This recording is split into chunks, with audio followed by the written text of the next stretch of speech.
Ladies and gentlemen, this is Jacob McGlone.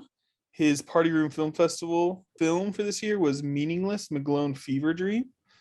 Thanks for chatting with me, Jacob.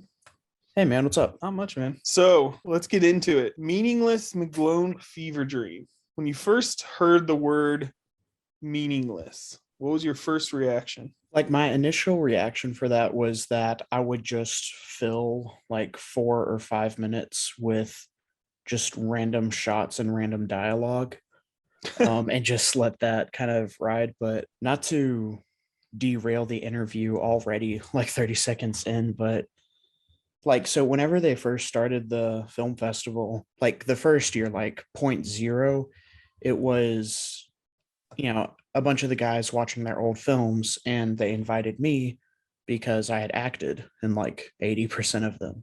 Mm-hmm. Well, then at some point, they decided, well, what if we did an actual thing where we make films? And so that was 2 years ago now. And I didn't actually think that I was supposed to make one because I'm not a filmmaker. I wasn't in MediaCom. I wasn't in any of those classes. I just thought they forgot to take me out of the group chat. And so eventually, like, the time comes, like submission day, and Andrew is like, "Hey, are you turning one in?" And I was like, "No, because I don't know how to do it." Like, I eventually came to the conclusion that, like, yeah, I need to turn one in, whatever. And I spent the summer being the head male and program leader. And I also ended up doing like the videography for my summer camp. So I learned how to cut and trim videos and like order them. So I was like, all right, here's a crappy little story vlog thing that I can make pretty quickly. But so like going into the second year, I decided like I had something to prove because like Mm-hmm. I feel like I'm a generally creative guy, and like I was just like, oh man, I did kind of like the bare minimum last year. I want to show them that like I can do this stuff. And so like whenever the video came out, I was like, let me be a tryhard this year. Let me try and make my mark on the Mm-hmm. PRFF history. That's cool, man. And it's funny you mentioned like last year's video because I did go back and watch it in preparation of this interview. And dude, I don't know. Well, there's not a most improved award, but if there was, I'm pretty sure you would 100% win that. Yeah, I'd like to think so too. I've been So, told that a couple times.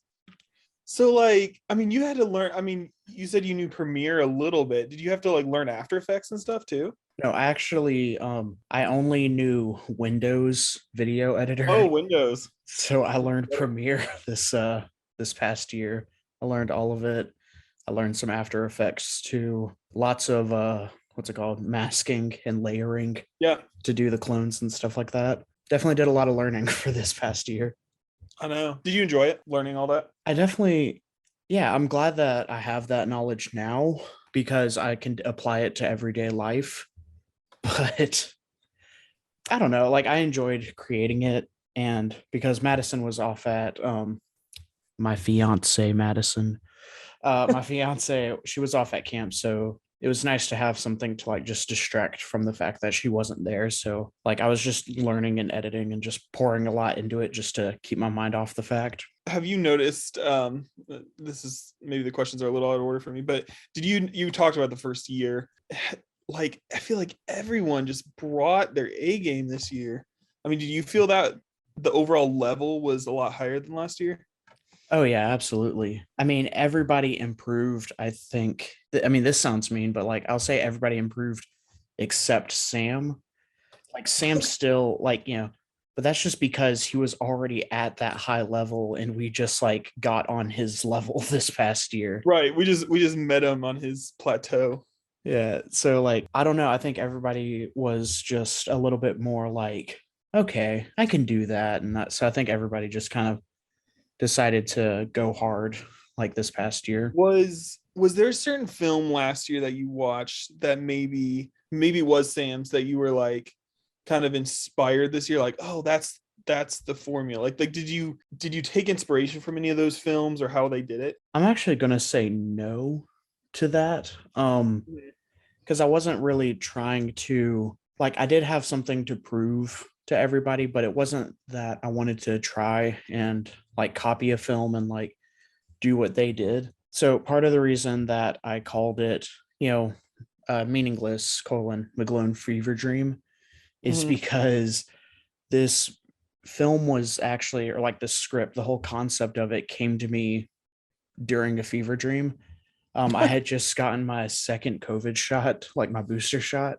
Uh-huh. And the second day, I had a temperature of 104 Oh degrees. gosh. And I had it for like 24 hours. And like, I mean, I can't really describe it to you, but at some point over that 24 hours, I just like kind of had the thought, or no, back up a second.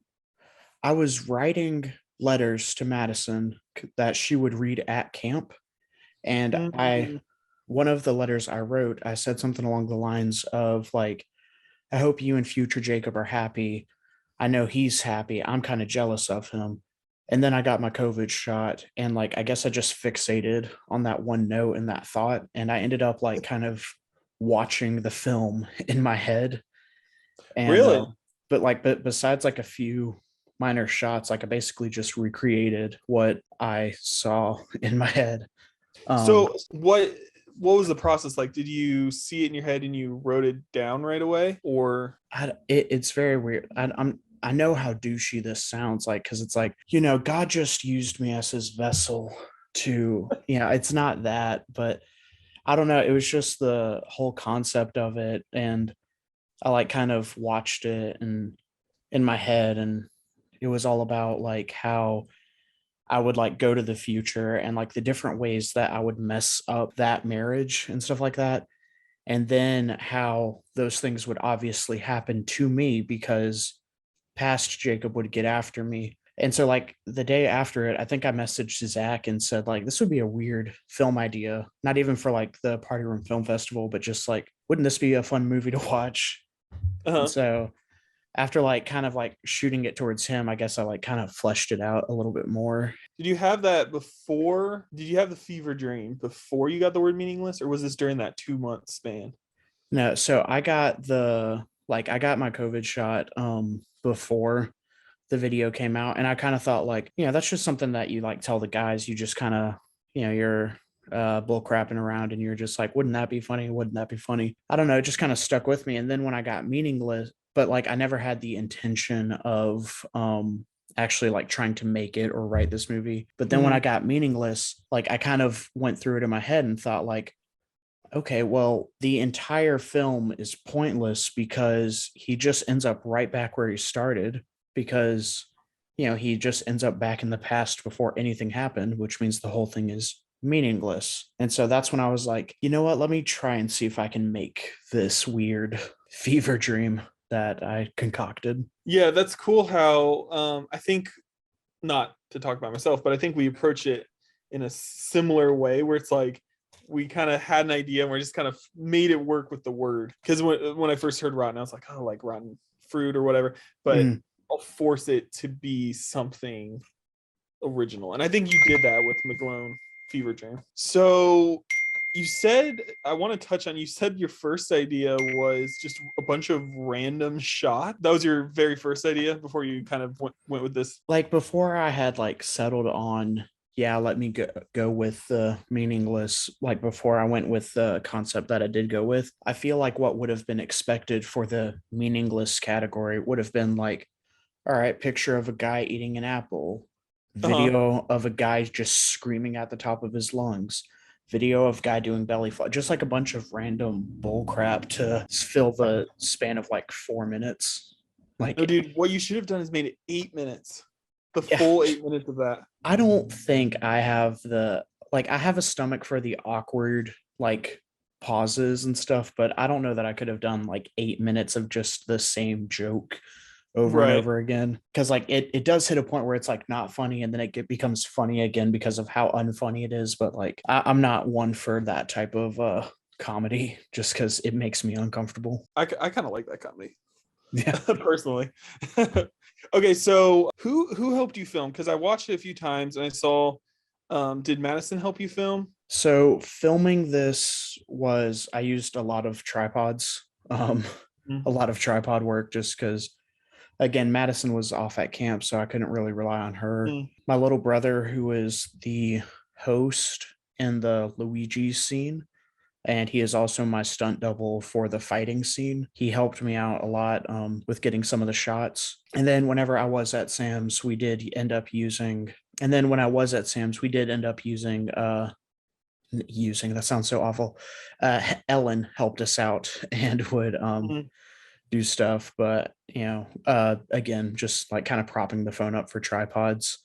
And then afterwards, just using keyframes to kind of make it look like the film was moving a little bit. So it wasn't that awkward. Oh, so you did use keyframes to make it look like it wasn't just a Mhm. still shot. Mhm. Interesting.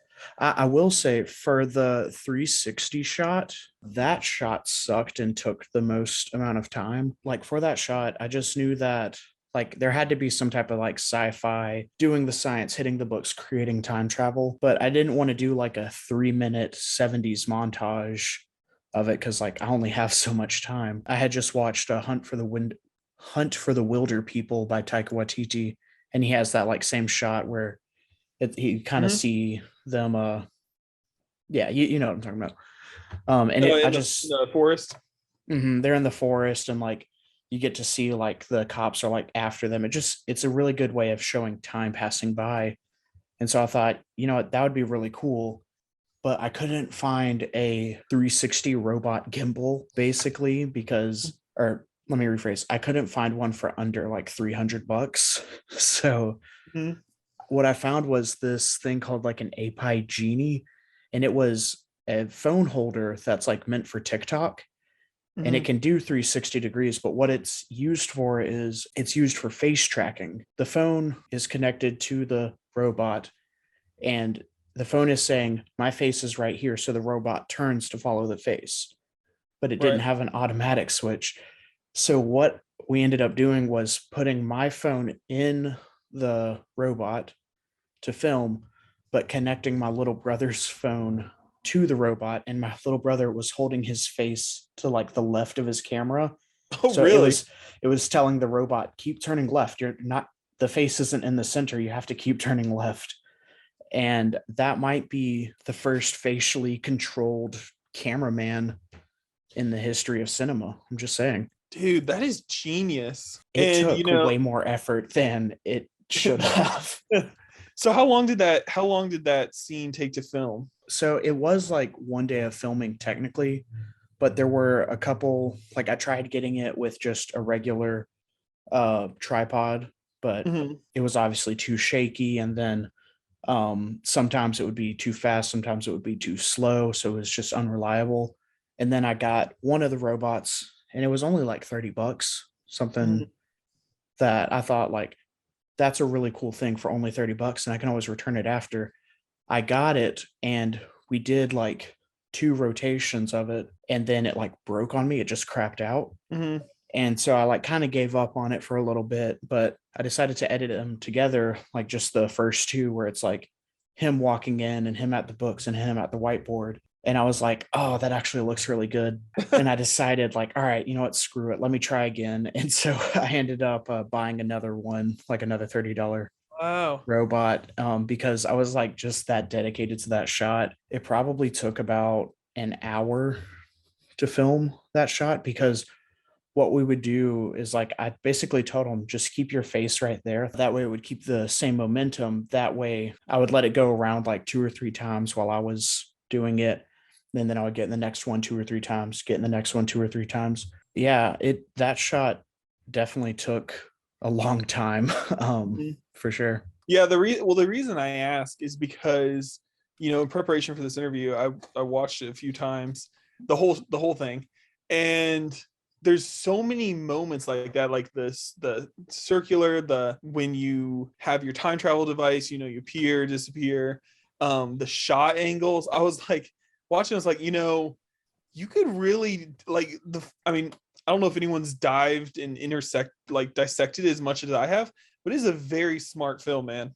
I appreciate it. You are a very smart person. Trust me. That means a lot. I really appreciate it. I'll say that like filming it. So like in the scene where we're in Luigi's and I have Madison, I have Wesley, the host, and then I have my parents there just as extras to sell the fact that it's a restaurant. I did not feel the smartest or the greatest. And like I think I said this in Josiah's interview, it's like I felt like I was Christopher Nolan Hmm. because everybody was like, why are you changing shirts? Why are you going outside? Why are you doing this? Why are you doing that? Hmm. Because and I just had to keep going. I see it in my brain. I know what it's going to look like. I know, and like everybody was just upset with me and I was just like, just trust me. It'll be good. It'll be good. And Well, not only is it so smart, it's so funny. Like the fourth time watching it today, I every jeez. time no, okay, I laugh every single time at the moment where like the Incredibles music starts to play, Mhm. that song, the realization, and it's like you're having all these flashbacks, you're realizing it, and then it's the waiter from the beginning, and it pans up, and it's you. That Mhm. is peak comedy right there. The timing on that is just awesome. I'm glad. And that was Ellen. Like, if you watch it at the beginning, you'll see the blue Hawaiian shirt, like set Yeah. the table, set the drink down and everything. And so that was Ellen who was playing past Jacob for that. Also, whenever it's like the over the shoulder looking down at present day Jacob, that's also Ellen. And we made a couple jokes about how like her hair looks similar to mine. So it was like perfect. You said you spent like $30 and you returned it and got another one or whatever. Mhm. How much money did you spend? What was your budget? Oh, bud. I don't know. I mean, Because you bought Premiere, right? oh yeah, I bought Premiere. So Yep. that's money. It really depends on like how uh in depth you want to get because like I went up to film with Sam, so like do you count that gas money? I don't know, like maybe $150. I mean, it's no matter I how don't you know. cut it, it's an investment. You invested in this film. Oh yeah. The chopsticks, the time travel thing, those were a Christmas gift, so that was good. I was wondering about that. I was like, what is that? They're Yeah, chopsticks? yeah, they're little chopsticks that are lightsabers, so you can press the bottom of them and they glow up. So I have like red, blue, and green ones. But yeah, they're just chopsticks, and I taped them together, and then you just press the bottoms of them and they go glow up red and blue. That's awesome. Okay, so we can't talk about this film, I feel like, without addressing the fight scene. We have to talk about the fight scene. Is that something that was in your original vision? And how did you think to do such an elaborate scene? So that is one of those things that was in the air for a long time. Like there are a lot of just if I had the time and energy, like director's cuts of that fight scene. At some point, I wanted to have like past Jacob went back to the past multiple times and basically got like 50 past Jacobs that would all attack present day Jacob. And it would have Mm-hmm. been like Ip Man or something like that. Mm-hmm. At some point, it was like 50 reds versus 50 blues and all of that.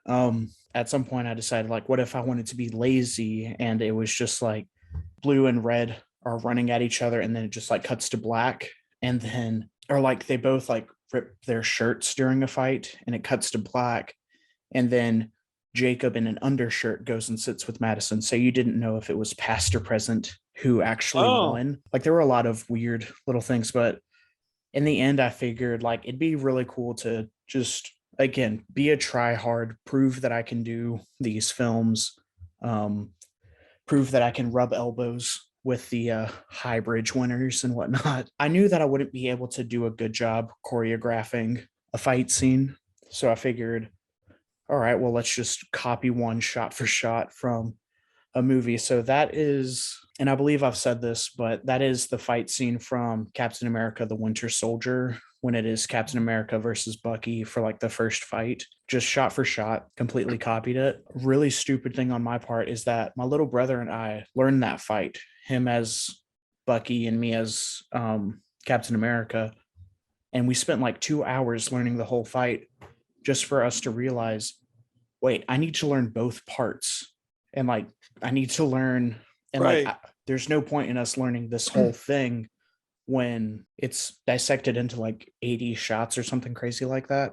Mhm. So we got kind of annoyed at ourselves for spending that much time on it just for no reason. But that scene also, that was definitely the longest shoot day. We probably spent 5 or 6 hours in that warehouse because Wow.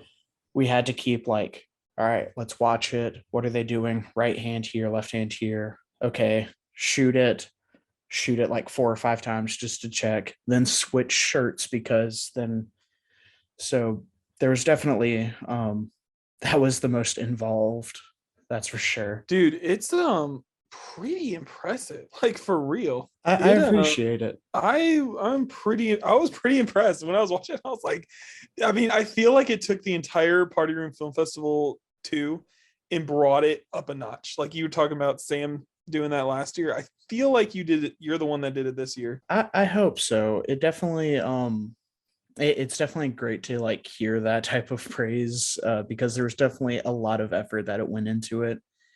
And I really can't thank my little brother Wesley enough for Uh-huh.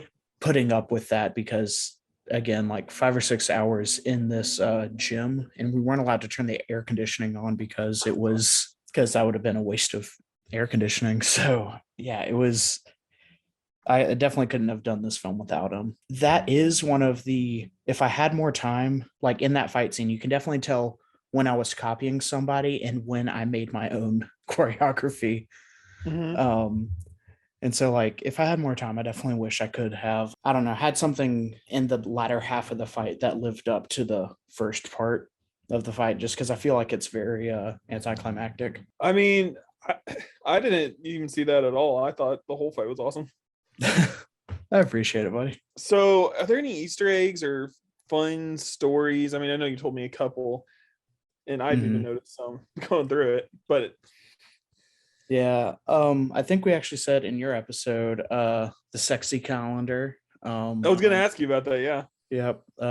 Made the calendar. You can see a couple of shots of me like in hazmat suits because of COVID and dressed up as a leprechaun because of March and stuff like that. The picture I want is the one of May in May when you're in the like, I think you're like shirtless and you have like a apron on.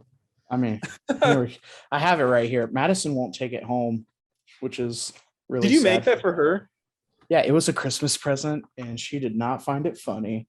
Um, so the month of May is it's me with no shirt, but I'm wearing a chef's hat and an apron, and it says "You're a cutie pie, get it because of baking." Yeah, that's awesome. And so then I'm a sexy Easter bunny in April. Yeah, just a lot of I like how weird, I like how there weird was not stuff. like there was like nothing written in the calendar except those like 2 days. Yeah, That was because it's actually not kind used of because she right. wouldn't use it. And then Luigi's is where we went on our like first official Oh, date. cool. So that was just kind of why I thought it would be a good thing. Like we went on a couple like picnic dates because we were like stuck at camp because it was during 2020 when we met. At some point, I said, "Screw it, I'm gonna take her out to a nice Italian restaurant," and we went to this place called Luigi's. So that was really good. So that's a little Easter egg too. The ending song is so like he said whenever they go in for the kiss, it goes da da da da da. It's been a long time, and the reason I wanted to do that for that portion of the ending is because it's from the end of Endgame, and it's a good Mhm. little parallel to Steve Rogers going back in time and spending time with his woman. And then the comedy, just like because everything was meaningless, and then cut off loud music. It's the opening song to. It's called Bell Bottoms. That's the opening song to the movie Baby Driver, directed by Edgar Wright, which is one of my favorite movies. Those are some good little Easter eggs. There are some in there that like it depends on if they want to watch it frame by frame, then they can see certain Easter eggs, but I don't want to share them because I want to be that pretentious. I mean, I've watched it a few times. I noticed. Okay, so one I wanted to ask you about was when Jacob gets the text to meet him to Mhm. fight. There was like coordinates. Yep. What? Where do those coordinates lead to? Are those real coordinates? Those are the coordinates of the gym where we or actually no, those are just the coordinates to my house. Oh, okay. That's I I probably don't know if shouldn't it's like say that. special. You I probably shouldn't guys want to say know that. where Jacob lives? Pause at 6 minutes and 20 whatever seconds. It's at -48.53324. I don't think there's like a music award, but I feel like you were talking about a lot of the songs you use, and I Mhm. feel like your use of sounds, sound effects, and music was really well done. And Mm, if there was an award for that, should have gotten it. Particularly, it really like sounds funny because it's like a party room film festival film, yeah. but like it's so funny how the music really played a large part in the film. Like when you were having that super serious dialogue or whatever with Madison, when you like ate your cookies or whatever, Mhm, and that like droning sound, and I'm like, oh gosh, this is like serious. This has it all. This has drama, action, mhm. heartbreak. Yeah, the reason that there's no dialogue right there is because Madison, if you're listening to this, turn off the podcast now. She can't act very well. Um, and that's not to say I can. I don't think I can either. But like she just kept like laughing and stuff. So that's a lot of just footage of us actually talking about the scene. And at some point I was like, all right, walk out the door and I'll look sad. Just Mhm. because like she kept smiling while talking. And I was like, all right, well, this doesn't look or sound like a fight. So, and then like the piercing like noise, the hum or the feedback is again kind of in reference to Baby Driver. There are a lot of scenes where Mhm. like if music isn't playing, it's that hum because he has tinnitus. I'm an Edgar Wright shill, if you can't tell. Like the lighting in the fight scene is just Red Jacob is gonna have the red lights, and whenever he is like knocked unconscious, he's in blue light because blue is winning, but at the end of it, all of the lights are red because of present day Jacob Ah, winning. And then like another thing that my good buddy Edgy does, everything just like kind of leads back to itself in his films. So part of the reason that Madison says like the same three lines, like "Is everything okay? Is everything okay? Is everything okay?" The first time he says it will be, referencing that he's just gone to the future. The next time it's her asking past Jacob, who has just arrived in the past, and past Jacob says, "It everything is okay," referencing mhm. the fact that present day Jacob is here. And then at the end of it, he says, "It always has been," meaning that he's in the past.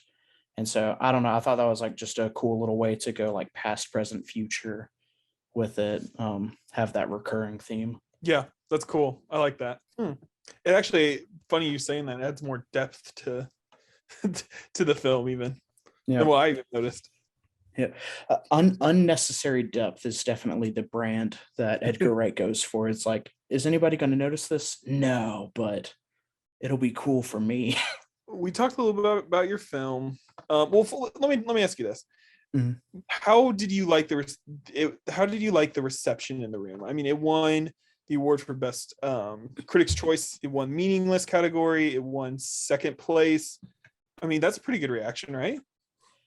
I liked it a lot. I had a lot of because again, like this was the first time that I had ever actually like tried to make a short film before. I feel like a lot of the guys like they were used to that feeling because that's what they used to do. Like on Fridays was show your film day, or I mean, I don't know because I wasn't in those classes. You can ask Zach Adam. Like I had so much stress and stuff leading into it because I was like, does any of this make sense? Like I know it makes sense in my head, but will other people actually like it? And I don't know, just a lot of like weird insecurities about like, is it actually good slash is it actually funny? Is it funny Mhm. for the right reasons or is it just funny because it's like terrible and cringy? So, but like whenever it actually played, I'm kind of happy that it played early in the night so I could get that knot in my stomach out of the way. Right. But I thought it played pretty well. It was definitely a weird thing because like I wanted to like just look at everybody, like make eye contact with everybody and see like, all right, are you laughing now? Are you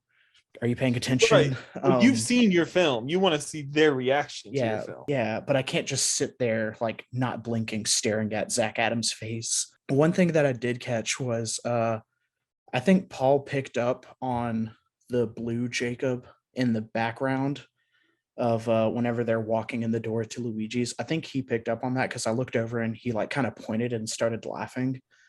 Uh-huh. Um, like before the reveal sequence. So I think that was a really cool feeling. But I don't know. I'm just happy that people liked it, honestly, Yeah. because I was very nervous that it was total dog crap. Did you show it to Madison before the festival? And what I was her reaction? I did, and she didn't really get it, I guess. She kind of went, "That's you did good." Like kind of in a like I think she was happy that I was happy. Like I think she was happy that I had a little project or something, but Yeah. Go she's do not your little really project. yeah, she's not really a movie person, so and she was like a little insecure about like having an on-screen kiss, even though she asked for there to be one. And then she was like, "Wait, can Oh. you change the ending?" And I was like, "Nope, I've already submitted it." So It's too late. Where do you go from here? like next year and stuff like that. Yeah, next year. Is there a certain genre you want to play with? Do you have an idea? I truly don't. Or let me put it this way: this year will be probably closer to my first year's at bat because I'm planning a wedding right now. Mm. So I've got a lot of like I'm probably going to pick up a second job during the summer, like just while Mhm. Madison's at camp. So like I'm probably not going to devote as much of my life to it as I did this last summer. I don't know. I really do feel like I can do a lot more now that I've like kind of dipped my toe in the Mhm. cinema universe pool, whatever you want to call it. Now that I've like figured out like, oh, this is easy. I can do this stuff. I can be creative and express it through um, camera work and editing and stuff like that. Now it kind of feels like I can do anything, and so like I probably will get a little bit more ambitious. I did start playing with Blender and like 3D animation, but that sucks. So you're probably not going to see that in the Party Room Film Festival Dude, because that stuff's tough. I it was so time consuming and like yeah, I don't think I'm ever gonna do that because it was really rough to learn and really rough to get the hang of. So I'm probably not doing that. I don't know. I mean, like I've got some like weird little ideas in my head, but have to wait and get those have to get those stipulations from the council. Yeah, I kind of feel the same way. Like I have a few ideas, but I'm like, those will probably all go out the door the second I watch the video. Hmm. Okay, so I think it's interesting how Sam's was so short last year, right? And it won. Hmm. And this year, both your and my film, first and second, was they were longer Yeah. and pretty story driven and had multiple locations. Yours a lot more than mine even. So is there a perfect formula for a Party Room Film Festival film, or what is that formula? I don't think there is a formula.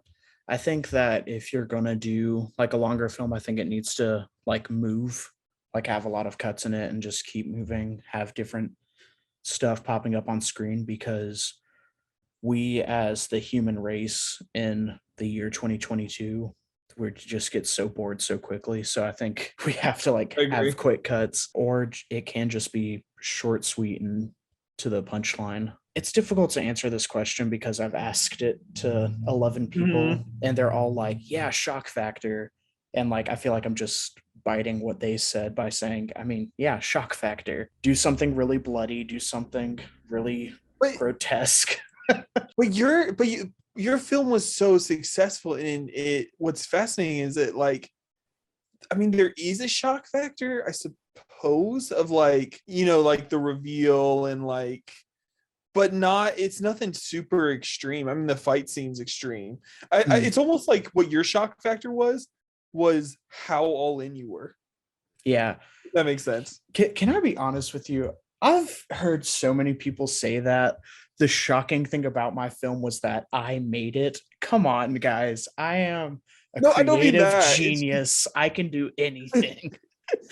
It's just like how like you probably spend like the most time and resources like out of everyone in Mhm. like going from from last year to this year and just really bringing it this year. I think that in of itself is just like this could be the shock factor.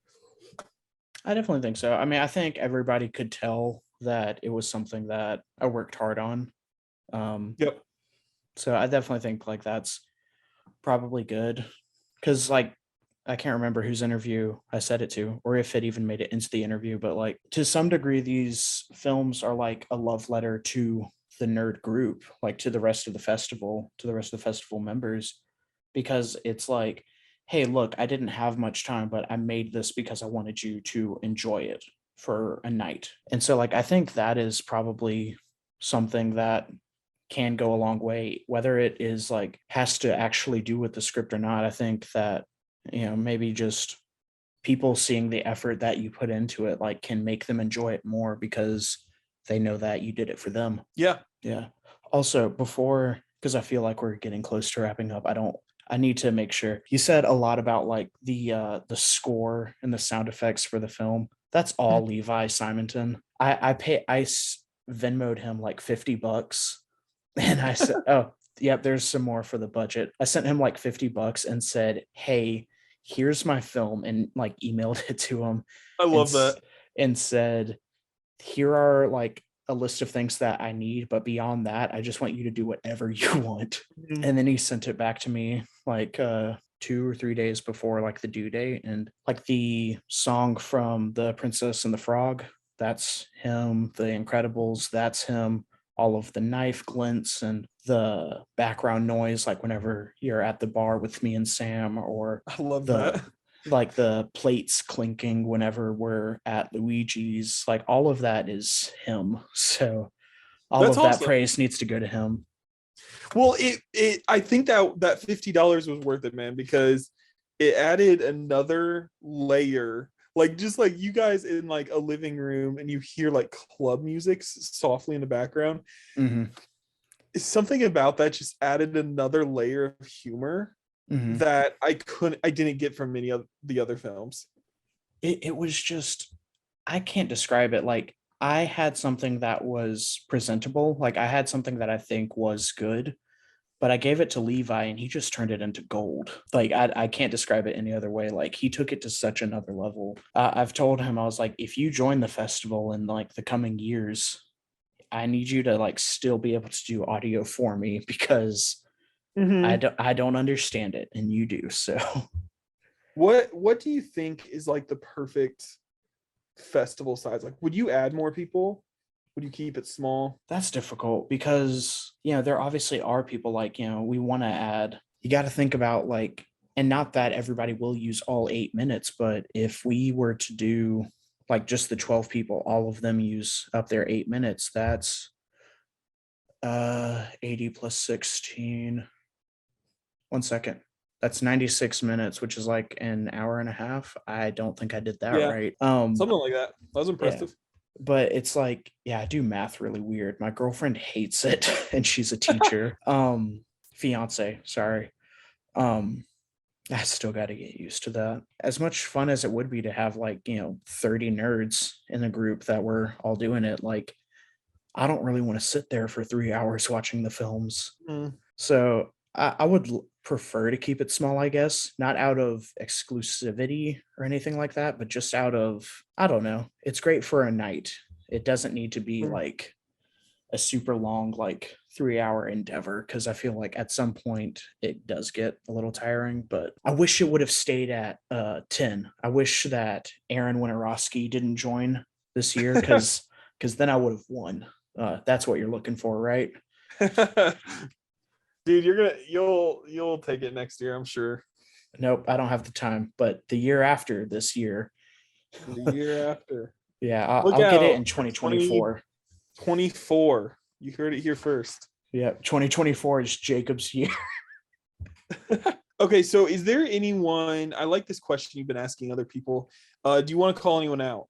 Grudge match style. I would love a rematch with you, but I would love that too. like I said, I don't have the time and energy to put into it this year. No, I'll do it. I'll say that Aaron Winarowski, calling you out right now, face to face, like a man I am. I am saying that even with no time and with a hand tied behind my back, I can still make a better film than you this year. Wow. Do you accept my call out? I do. Yeah, I will gladly accept. And I don't know how they're gonna do. I don't. Is it just random or something? What? How they like do the matchups? So like the categories is just random, like the way that they chose genres is just random. And then what my vision is for the rivalries is that there will just be another question that says Zach versus Sam. Just because like I think it's fun to like pick the people you're going against. Like obviously I don't actually want anybody to have harsh feelings towards anybody, but Mhm. it's fun to just play around and have a rivalry. Oh, for sure, man. But yeah, so I'm calling you out and I'm going to get stomped this year. But 2024, man, it's going to be my year. No, you'll do great. You gotta make something that like, even if you don't have a lot of time, like maybe the idea could be solid enough that it's like minimal editing, but maximum. You got to find that balance. Mm-hmm. And there's got to be something there, because I mean, Sam's was so simple last year and it won. So Again, we got to wait on the stipulations and the challenges before we can think of anything, because then it just goes out the window. I have one last actual question written down, and that is, did you actually kill her Minecraft dog?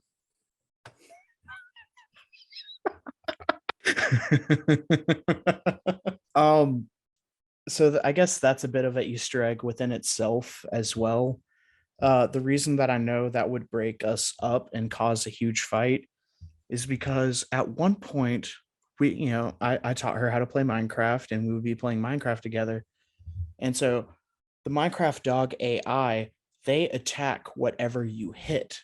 And so Mhm. Madison punched me in the game, just like as a friendly, like, oh, don't fall off the cliff, like hit me. And so her dog started attacking me. And so I was faced with the decision of, do I die and lose all my stuff or do I kill this stupid dog? Because she You has like did. 10 more. And so, yeah, I've 10 killed, more. Just 10 dogs in Minecraft? yeah, like 11? once you get two, you just like start breeding them and then you just have like infinite dogs. So yeah, I killed that dog and she was really mad. So she just went through slaughtering my dogs. Wow. Yeah, she's a ruthless You barbarian. guys, did Um, you guys bring this up in like premarital counseling? we haven't brought it up yet because I'm scared of what it means for our marriage. So anyway, yes, that was not a stunt Minecraft dog. That was actually one of her dogs because she killed multiple of mine on that hallowed day. I said that was the last question, but I do actually have another one. And it Oh, would be that's fine. like, do you have an actor that you would want from the group? Like, is there anyone that you would love to be assigned? I think that it would be fun to have Zach as my actor, just because I feel like he's similar to me in the sense that, he's willing to do whatever is needed for that punchline. So, like, he's willing to, drench himself in the lake behind his house, even though his lake is pretty gross. So, like, I don't know. I feel like he would, but also he and I just have like a similar humor and everything. So it would be great to have him because, like, I feel like he could share the vision with me and then he Hmm. would be able to, like, just take it to new heights. I could see that. That'd be awesome. So you said you are getting face-to-face screen time with every director, which is why Mhm. you're doing this. Yeah. But then you also just told me you have no time. So how Yeah. does that look? How are you going to be Um, in every film if you're planning a wedding? all right. So here's the plan. And again, Madison, if you're listening, turn it off. I'm going to take the week off that I need for my honeymoon. And I'm just going to go up to Kentucky and I'm just going to like spend a full week up there, just going from director to director, just trying my best. No, I mean, something like that will happen probably. Like, I'll probably come up at some point just to hang out with Zach. And I mean, there's no guarantee that they are doing assigned actors, but I don't know. It's hard to grow up. Right. I want to act in these stupid films.